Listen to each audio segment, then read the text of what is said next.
Le secret pour réussir toute entreprise consiste à savoir diriger autrui avec succès. Le succès ou l'échec de toute chose repose sur le leadership. Chaque fois que je fais cette affirmation, les auditeurs sont tentés de la remplacer par « le succès ou l'échec de presque toute chose repose sur le leadership ». La plupart des gens préfèrent rechercher l'exception plutôt que de vouloir devenir des êtres exceptionnels. Vous démontrez actuellement, dans votre façon de diriger, un certain degré d'habileté. Au fin de l'exercice, supposons que, sur une échelle graduée de 1 à 10, vos qualités de leader se situent à 6. Selon mon expertise, je vous dirais que votre capacité de diriger et d'influencer autrui garantira l'efficacité de votre travail. C'est logique.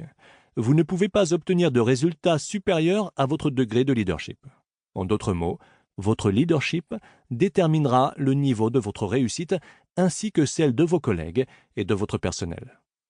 Je lisais dans le magazine Newsweek ces paroles du président de la chaîne hôtelière Hyatt. S'il y a une chose que j'ai apprise au cours de mes 27 années dans le secteur du service à la clientèle, c'est ceci. 99% des employés veulent accomplir du bon travail. Leurs résultats ne sont que le reflet de leur employeur. L'anecdote suivante souligne l'importance d'un leadership efficace. Au cours d'une réunion sur les résultats des ventes, le directeur réprimandait ses vendeurs de leurs lamentables et piètres résultats. « J'en ai assez de vos résultats médiocres et de vos excuses minables, disait-il. Si vous êtes incapable de faire ce travail, il y a peut-être d'autres vendeurs itinérants qui sauteraient sur l'occasion de vendre des produits de qualité que chacun de vous a le privilège de représenter. » Pointant son doigt vers un nouveau vendeur, un ancien joueur de football à la retraite, il lui demanda « Si une équipe de football ne remporte pas la victoire, qu'est-ce qui se passe ? On remplace les joueurs, n'est-ce pas ?» La question plana lourdement pendant quelques secondes, puis l'ex-joueur de football répondit « En fait, monsieur, lorsque l'équipe entière éprouvait des difficultés, nous changions habituellement d'entraîneur. » Le leadership s'acquiert. Le leadership n'est pas l'apanage d'un monde très fermé, pour gens nés pour commander. Les qualités essentielles du leadership peuvent s'acquérir.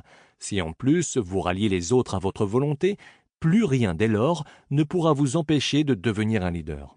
Les principes du leadership contenus dans ce livre resteront lettres mortes si vous ne leur insufflez pas votre aspiration. Dans son ouvrage intitulé « The Last Days Newsletter », Leonard Ravenhill narre la visite d'un groupe de touristes dans un village pittoresque. Alors qu'il passait près d'un vieillard, assis à côté d'une clôture, l'un des touristes lui demanda sur un ton condescendant « Est-ce que ce village a vu naître de grands hommes ?» Le vieil homme répondit « Non, seulement des bébés. » Le leadership ne se dévoile pas, mais il se développe. Le véritable leader naturel émergera toujours, mais pour demeurer au sommet, il devra cultiver ses caractéristiques naturelles de leader. En travaillant avec des milliers de personnes qui désiraient devenir des leaders, j'ai découvert qu'elles entraient dans l'une des 4 catégories ou degrés de leadership. Le leader naturel est né avec les qualités d'un leader, a vu des modèles de leadership au cours de sa vie, a appris à maîtriser son leadership grâce à une formation, possède de la discipline personnelle pour devenir un excellent leader. Remarque, 3 qualités sur 4 sont acquises. Le leader formé a vu des modèles de leadership pendant la majeure partie de sa vie, a appris à développer son leadership grâce à une formation, possède de la discipline personnelle pour devenir un excellent leader. Remarque, ces 3 qualités sont acquises.